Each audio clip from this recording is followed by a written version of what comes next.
Hey guys, I'm Jennifer Jennings, and I'm doing my book talk on The Giver by Lois Lowry. So, my 85-year-old grandmother actually recommended this book for me a couple of years ago. And The Giver was really popular when I was in like fourth, fifth, and sixth grade.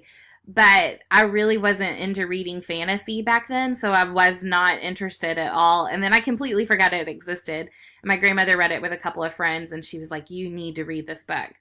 And my grandmother doesn't like anything that's not Jane Austen. So, based on that recommendation alone, I was like, well, I have to read it now.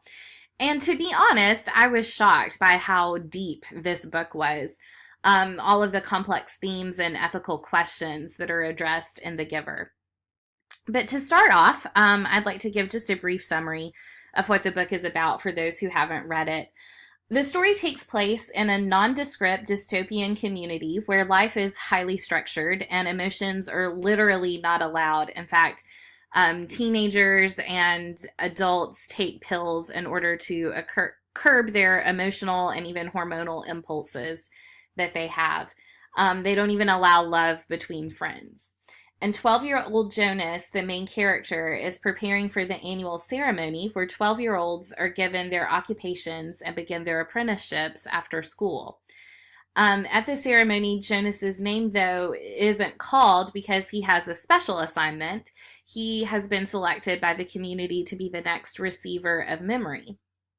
The current receiver of memory, known in the book as the Giver, is an elderly man at the edge of the community who is supposed to advise community leaders based on what he knows of the past life that they do not. According to the Giver, the people in the community have no recollection of anything relating to emotion, like pain or happiness, or anything relating to sensation, like the feelings of sunshine or snow. The power of these emotions and sensations enables the Giver, and later Jonas, to see in color while the rest of the community sees in black and white. All of those memories belong to the Giver, who must then give the memories to Jonas to be the next receiver of memory. But Jonas begins to rebel because he realizes that the community needs these emotions and sensations to have a complete life. When Jonas presents his dilemma to the Giver tells him that he'd recruited a young woman whom he considered to be his daughter to be the next Giver or receiver of memory. But the pain of the memories was too much for her, and she insisted that the community release, aka euthanize her. However, when she died, the memories that the Giver had transferred to her were released into the community. So Jonas is then confronted with this dilemma of sacrificing himself to release the memories that would help the community, or keeping the community the way it has always been and staying to become the next receiver. So I think there are lots of great applications for this book. It would be a great thing for students to read on their own, but it's also really good for teachers to teach because there's so much depth in this book. I feel like reading it, have only scratched the surface of how much there is um, to understand. And then I also thought, as a minister, I think about how am I going to relate this to my ministry, and I think that this would be a great book to read in a Bible study too. So I'm going to address each one of those things individually.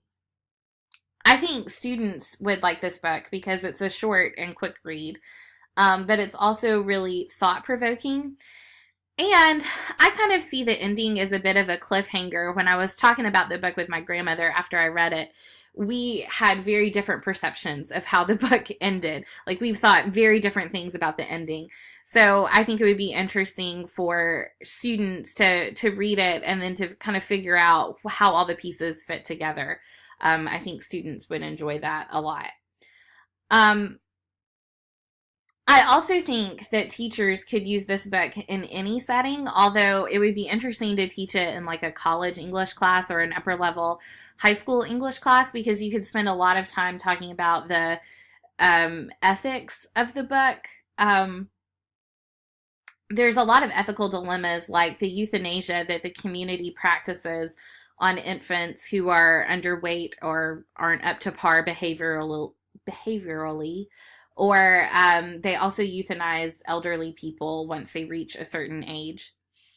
The community also prevents families from having their own children. So instead of a husband and wife having their own children, the community selects young women in the community to become birth mothers.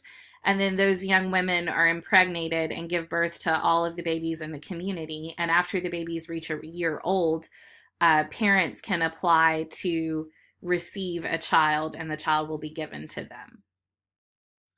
So these birth policies, I think, would be a great springboard for conversations about how we view women's bodies and like pro-life and pro-choice debates.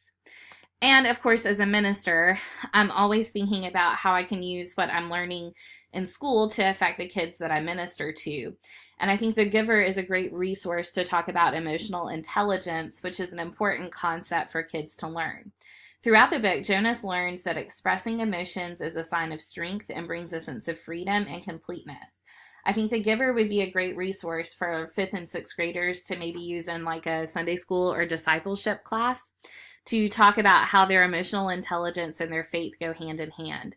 It might even be interesting to see how you could pair themes of emotional intelligence in The Giver with different emojis, or even like the Disney Pixar movie Inside Out, which helps children identify their emotions, similar to how The Giver teaches Jonas how to experience emotions and the memories that he receives. The Giver encourages children to ask questions about what they've always been taught and to seek answers for themselves, and to realize that they are stronger and the world is better when they express themselves. And I think the church should be a space where children are able to do that. Ultimately, I think that The Giver presents a lot of questions, like questions about uniformity, the power of emotion, control versus independence, sacrifice, and ethics. In fact, the community depicted in the story is scary because of its emphasis on control and uniformity, even to the point of totally disregarding an ethical code of conduct. But I really like that The Giver presents these questions without answering them either didactically or philosophically. And I think this is one of the strengths in teaching The Giver in the classroom, because these unanswered questions will open the door for amazing discussions. So thank you for listening to my book talk.